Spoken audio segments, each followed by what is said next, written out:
Hey, it's me, Destin. Welcome back to Smarter Every Day. So we just got off this boat and we're gonna walk for about an hour in the jungle to find a moth pupa. Okay, Phil just found it. So what are we looking at here? This here is the pupa of a moth called a eroded moth. Now the moth itself isn't that special looking, but this pupa here is just incredible. So that's the chrysalis inside? Yep. So that's the actual pupa inside, and then on the outside is the cocoon. So most moths will make a really strongly woven silken cocoon and try to hide, but this guy has a different strategy. And instead it just dangles almost a foot down from a leaf, and then it makes its cocoon there. And that probably protects it more so from ants than anything else. It seems so counterintuitive though, to build something like that. It's almost like, hey guys, check me out. Oh crap. Look what I was leaning on. Oh yeah. Golly. You got a butterfly in your hat, you know that? On my hat? Yeah. Where? Oh yeah. It's a satyr. A satyr?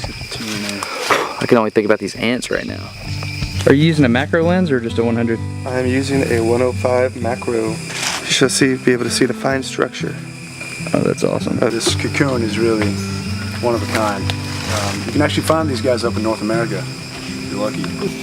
So how does he, okay, so he's gonna become a moth, right? Yep.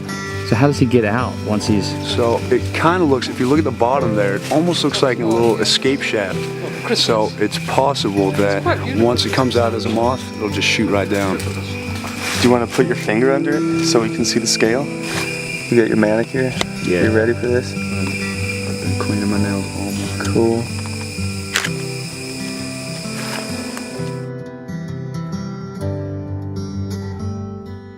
Okay, so please make this transition with me. So as soon as I got back from the Amazon, I had to go to a wedding reception.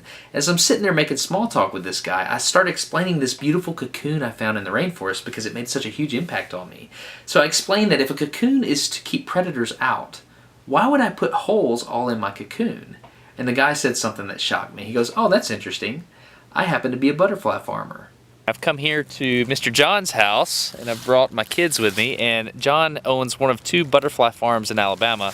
He's going to show us a little bit about cocoons. How do you sell butterflies? How does this work? Well, that is a fascinating question. That's actually one of my favorite questions to answer.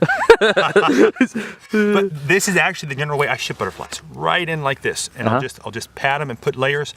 Most of my butterflies go to zoos, botanical gardens around the country. So you don't really sell like 10 at a time. You sell hundreds at a time, right? Right. I would say my average size order is about 100 butterflies a week. So what we have here, this is a Luna moth cocoon.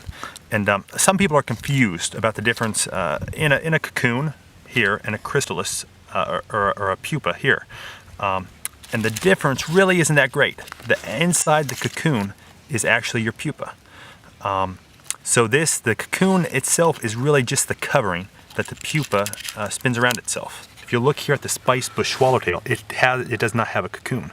So it's just the pupa, whereas the Luna moth actually spins the cocoon around the pupa. This is the picture of the thing that we took in the rainforest. Yes, and it's a beautiful example of a cocoon. Why is here I'm saying these cocoons are solid, but on that thing, you know, there's holes in the cocoon. Why would it do that? Well, that's actually a very important defense mechanism. If you look at the cocoon on this Luna moth, it's very tightly woven. So if this was hanging on a tree like the one you found down in the Amazon, if it was hanging like that, as massive amounts of rain fell, it would actually fill up with water and actually drown the pupa. So those large holes actually allow the rain to just fall through instead of filling up the pupa. Oh, so a pupa actually has to have air. Correct, yeah. Huh. People don't think about that a lot, but pupa breathe just like any other living animal. They need air. So if they're surrounded by water, if that cocoon was to fill up with water, it would actually drown the pupa. Oh, wow, interesting. Well, thank you very much, John. You're welcome, enjoyed it. Last thing, you hear us using the term chrysalis. That comes from the Greek word chrysos, which means gold. Some butterfly pupa have a gold shimmer to them, so that's why they're called a chrysalis. I thought that was pretty interesting. Okay, my goal here was for you to learn, enjoy, and maybe see something beautiful you've never seen before. I will now try to earn your like or subscription by providing a link in the video description to the high-resolution photos of the cocoon, because it's pretty awesome. Anyway, I'm Destin. You're getting smarter every day. Have a good one. Jerson, I gotta ask, what are you doing, man? Trying to see the details.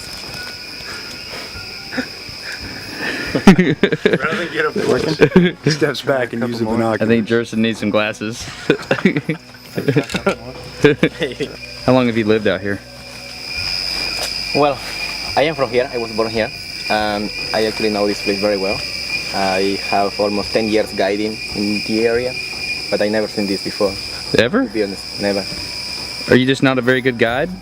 Maybe. I like the birds more than the butterflies, but I always focus in details, new things. Yeah. Because I like these things, but I never seen this, honestly. Awesome. So you've lived here your whole life and you've never seen this? No, really. And if you want to check out John's stuff, I may or may not leave a link depending on what we decide.